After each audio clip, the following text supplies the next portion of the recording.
Hello student, success coaching classes में आपका स्वागत है। यदि आप चैनल में पहली बार आया तो चैनल को सब्सक्राइब कर ले और बेल आइकन को ऑल में प्रेस कर ले ताकि आने वाले से वीडियो का नोटिफिकेशन टाइम पर मिल जाए।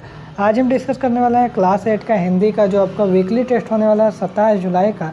उसके लिए हम वीडियो का ये हमारा पार्ट 1 है, जिसमें आपको चैप्टर नंबर 1 पुष्प की अभिलाषा का मोस्ट इंपॉर्टेंट आपको क्वेश्चन करवाने वाले हैं। तो इसलिए वीडियो बहुत ही ज़्यादा इंपॉर्टेंट होने वाला है वीकली टेस्ट के लिए, तो वीडियो में तुम अंत तक बने रहें।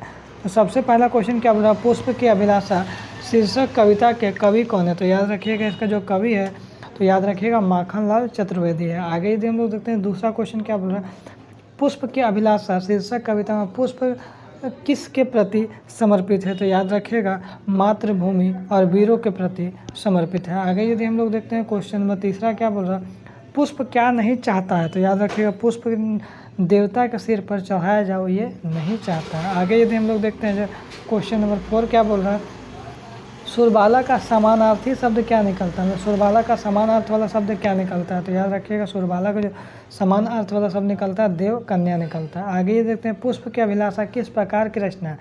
तो याद रखिएगा आपको देश प्रेम है। क्या है, देश प्रेम है। आगे यदि हम लोग देखते हैं क्या बोल रहा है, पुष्प की अभिलाषा कविता में पुष्प की क्या इच्छा है। तो याद रखिए इसका राइट आंसर हो जाएगा मातृभूमि के वीर सपूतों के पद पर बिछना। आगे यदि हम लोग देखते हैं क्वेश्चन नंबर 7 क्या बोल रहा है, देव कन्या में गहनों में कौन गुथना नहीं चाहता है। तो याद रखिएगा इसका राइट आंसर हो जाएगा आपका पुष्प गुथना नहीं चाहता है। आगे देखिए प्रेमिका को कौन ललचाना नहीं चाहता है। तो याद रखिएगा पुष्प ललचाना नहीं चाहता है। आगे यदि हम लोग देखते हैं क्वेश्चन नंबर 9 क्या बोल रहा है, तो क्वेश्चन नंबर 9 यहाँ पे बोल रहा है मातृभूमि पर शीश चढ़ाने का क्या अर्थ है। तो याद रखिएगा देश के प्रति कुर्बान होना, देश के लिए कुर्बान होना। आगे देखते हैं भाषा मंजरी पाठ्य पुस्तक में माखनलाल चतुर्वेदी द्वारा रचित पाठ का नाम क्या है। तो याद रखिएगा माखनलाल चतुर्वेदी किस पुस्तक को या किस पाठ को लिखा है। तो याद रखिएगा पुष्प की अभिलाषा इसका बिल्कुल राइट आंसर हो जाएगा।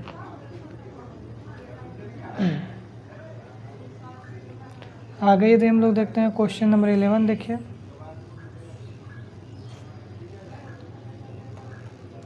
वन माली का क्या अर्थ होता है। तो याद रखिएगा वन माली का जो अर्थ होता है वन की माली होता है। आगे यदि हम लोग देखते हैं क्वेश्चन नंबर 12 क्या बोल रहा है, जो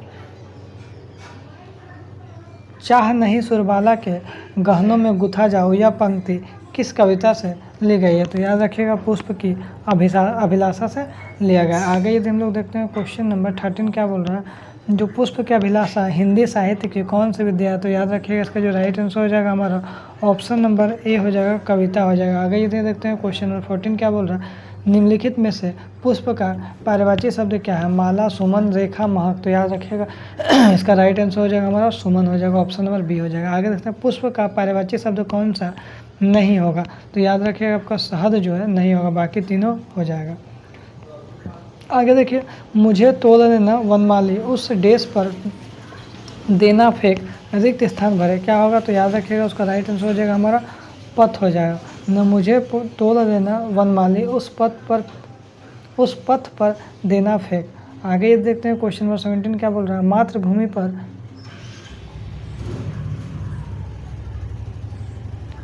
मातृभूमि पर डेस चढ़ाने जिस पथ जाए वीर अनेक रिक्त स्थान की पूर्ति करे। तो याद रखिए इसका जो राइट आंसर हो जाएगा हमारा ऑप्शन नंबर ए हो जाएगा, शीश हो जाएगा।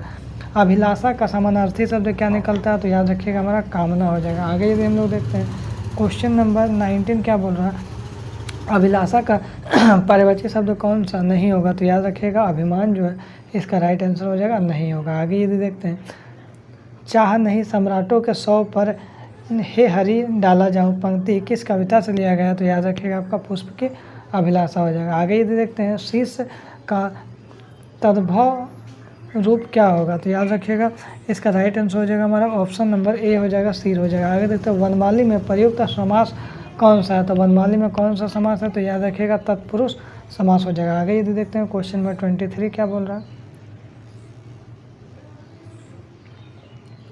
वनमाली का समास विग्रह निम्नलिखित में से कौन सा होगा। तो याद रखिए इसका राइट आंसर हो जाएगा हमारा ऑप्शन नंबर बी, वन की माली। आगे देखते हैं फूल किसके सिर पर चढ़कर इठलाना नहीं चाहता है। तो याद रखिए इसका जो राइट आंसर हो जाएगा हमारा ऑप्शन नंबर आपका सी हो जाएगा, देवों के सिर पर। आगे यदि हम लोग देखते हैं क्वेश्चन नंबर 25 क्या बोल रहा है। तो क्वेश्चन नंबर 25 बोल रहा है पुष्प अपनी अभिलाषा किसे बता रहा है। तो याद रखिए इसका जो राइट आंसर हो जाएगा हमारा 25 का आपको वन माली को। आगे देखते हैं, बोला पुष्प की अभिलाषा क्या है? तो मातृभूमि के वीर सपूतों के पथ पर बिछ जाना, ये हमारा राइट आंसर हो जाएगा। आगे देखते हैं, अगर हमारा 27 का अगर बोलिएगा तो 27 का हमारा आंसर क्या हो जाएगा? सही वर्तनी की पहचान करें। तो याद रखिएगा मातृभूमि हमारा क्या हो जाएगा? सही वर्तनी हो जाएगा, जिसका राइट आंसर हो जाएगा हमारा ऑप्शन नंबर सी हो जाएगा। आगे यदि हम लोग देखते हैं क्वेश्चन नंबर 28 क्या बोला? सुरबाला का क्या अर्थ होता है? तो याद रखिएगा सुरबाला का अर्थ होता है अप्सरा होता है। आगे यदि देखते हैं 29 क्या बोल रहा है? जैसे फलों का राजा आम, जंगल का राजा शेर, उसी तरह फूलों का राजा कौन सा होगा? तो याद रखिएगा आपका फूलों का राजा गुलाब हो जाएगा। आगे देखते हैं, मुझे तोड़ देना वनमाली वाक्य में मुझे कौन सा सर्वनाम है? तो याद रखिए मुझे हमारा क्या हो जाएगा? पुरुषवाचक हो जाएगा, जिसको हम लोग उत्तम पुरुषवाचक भी बोलते हैं या फिर पुरुषवाचक सर्वनाम कहलाएगा। ठीक है, तो यदि आपको वीडियो अच्छा लगे तो लाइक करिएगा, शेयर करिएगा। अगर चैनल मैंने पहली बार आया तो चैनल को सब्सक्राइब कर लीजिए। फिर मिलते हैं नेक्स्ट वीडियो में। Thank you so much.